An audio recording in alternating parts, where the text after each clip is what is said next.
Good morning विद्यार्थियों। BA third year के तमाम विद्यार्थियों का हार्दिक स्वागत है पॉलिटिकल साइंस की इस क्लास के अंदर।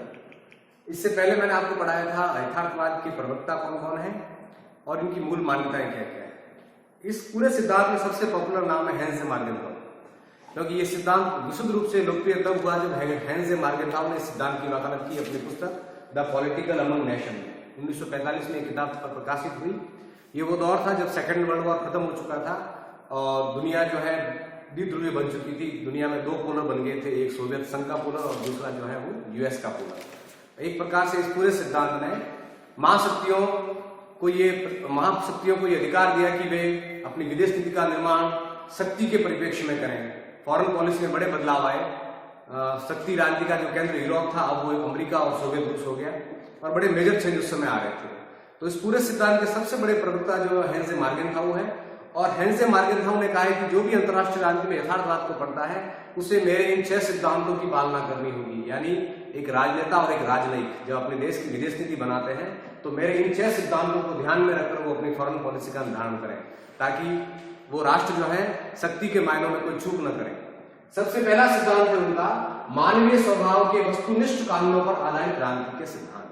आप ये मानिए कि जो मानव स्वभाव की जो मूल प्रकृति में जो सिद्धांत काम करते हैं, जैसे शक्ति की लालसा है, प्रभुत्व की लालसा जो है, तो उन्हीं सिद्धांतों पर अंतर्राष्ट्रीय राजनीति का सिद्धांत भी काम करते हैं। जैसा हम सोच रहे हैं अपने दैनिक जीवन में, हम अपने सामाजिक जीवन में, आर्थिक जीवन में, राजनीतिक जीवन में जो हमारे मूल सिद्धांत है, उन्हीं सिद्धांतों पर राजनीति भी व्यवहार करती है, क्योंकि राजनीति को अलग से व्यवहार नहीं करती। तो अगर एक देश का राजनेता अपने मानव स्वभाव की मूल प्रवृत्ति को जान ले, उन नैतिक सिद्धांतों को जान ले जिससे मानव काम करता है, तो उसी सिद्धांतों पर जब वो अपने राष्ट्र के लिए नियम बनाएगा तो वो ज्यादा कारगर होंगे, ज्यादा यथार्थवादी होंगे। मूल बात यह है कि मानव स्वभाव की जो वस्तुनिष्ठ कानून है उसी पर ही राजनीति काम कर रही है, खास करके अंतर्राष्ट्रीय राजनीति। दूसरा उनका सिद्धांत है राष्ट्रीय शक्ति के रूप में परिभाषित राष्ट्रीय हित।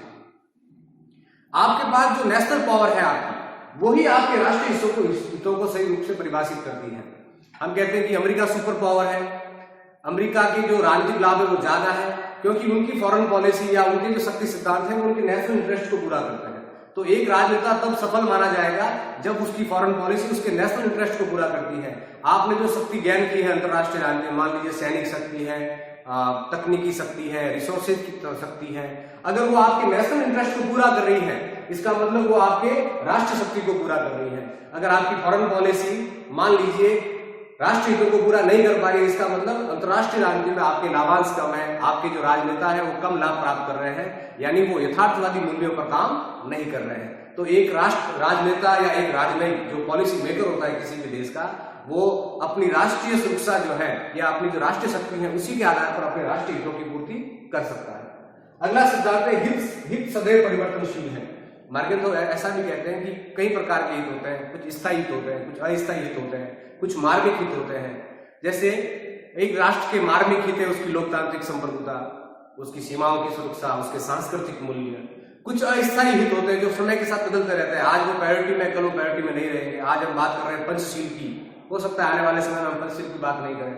तो एक देश के जो राष्ट्रीय हित है वो सदैव बदलते रहते हैं। ऐसा नहीं कि एक बार फॉरेन पॉलिसी बन गई, सीमाओं का निर्धारण हो गया तो किसी देश के नेशनल इंटरेस्ट वैसे के वैसे रहेंगे। मार्गेनहाउ कहते हैं कि हित हमेशा बदलते रहते हैं और राजनयिकों को इसका हमेशा ध्यान रखना पड़ेगा कि किसी भी हित को वो मूल रूप से एक नहीं माने, वे परिवर्तनशील है। अगर आपको अपने नेशनल इंटरेस्ट की पूर्ति करनी है तो उन परिवर्तनशील हितों पर हमेशा ध्यान देना होगा। अगला वो कहते हैं कि अब अमूर्त शुद्ध नैतिक नियम राजनीति में लागू नहीं किए जा सकते। जो वैश्विक शांति के नियम है अमूर्त, जो हमें दिखाई नहीं देते, जैसे दुनिया में शांति हो, भाईचारा हो, कोई गरीब जो है भूखा नहीं सोए, ये कैसे सिद्धांत है? अमूर्त शुद्ध नैतिक नियम है। और इन नैतिक नियमों का एक राष्ट्र के जीवन से कोई संबंध नहीं है। हम ये कह सकते हैं कि मेरा पड़ोसी भी भूखा नहीं सोना चाहिए, ये मैं कह सकता हूं, लेकिन एक राष्ट्र ऐसा नहीं कह सकता। राष्ट्र के जो नैतिक नियम है और व्यक्ति के जो नैतिक नियम है उनमें मूलभूत बदलाव, परिवर्तन यह है कि राष्ट्र नैतिक नियम, जो राष्ट्र के नैतिक नियम और व्यक्ति के नैतिक नियमों में फर्क होता है।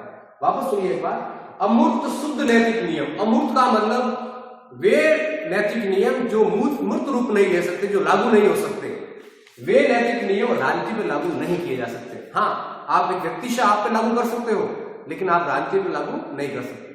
अगला है एक राष्ट्र की नैतिक आकांक्षाओं तथा सार्वभौमिक मूल्यों में अंतर होता है।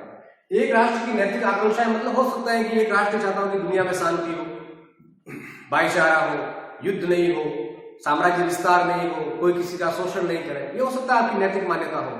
लेकिन सार्वभौमिक मूल्य इस प्रकार के नहीं। सार्वभौमिक मूल्य जो है वो शक्ति की बात करेंगे, प्रभुत्व की बात करेंगे, साम्राज्य विस्तार की बात करेंगे, डोमेंसी की बात करेंगे। तो मार्गेंटाउ ये कह रहे हैं कि एक राष्ट्र के नैतिक आकांक्षा या एक व्यक्ति की नैतिक आकांक्षाएं वो अलग होती हैं और सार्वभौमिक मूल्य जो है वो अलग होता है। तो सार्वभौमिक मूल्य तो सबका एक जैसा है, प्रभुत्व, शक्ति। अगला है अंतरराष्ट्रीय राजनीति की स्वायत्तता। मार्गेंटाउ ये कहते हैं कि जिस प्रकार राजनीतिक विषय या एक राजनीतिक विषय जो है अलग से अध्ययन होता है, उसी प्रकार अंतरराष्ट्रीय राजनीति भी एक स्वायत्त विषय है और इसका अलग से अध्ययन किया जाए ताकि अंतरराष्ट्रीय राजनीति की बारीकियों का पता लगाया जा सके। एक प्रकार से इस पूरे कॉन्सेप्ट में मार्गेंटाउ ने शक्तिवादी सिद्धांतों पर जोर दिया है और मार्गेंटाउ यही कहते हैं कि किसी भी देश का राजनेता जब अपने देश की विदेश नीति का निर्माण करता है, वहां की पॉलिसी मेकर नीति बनाते हैं, तो इन 6 सिद्धांतों को ध्यान में रखकर वो अपनी नीति का निर्माण करें ताकि अंतर्राष्ट्रीय राजनीति में वो अधिक से अधिक लाभ जो है वो प्राप्त कर सके।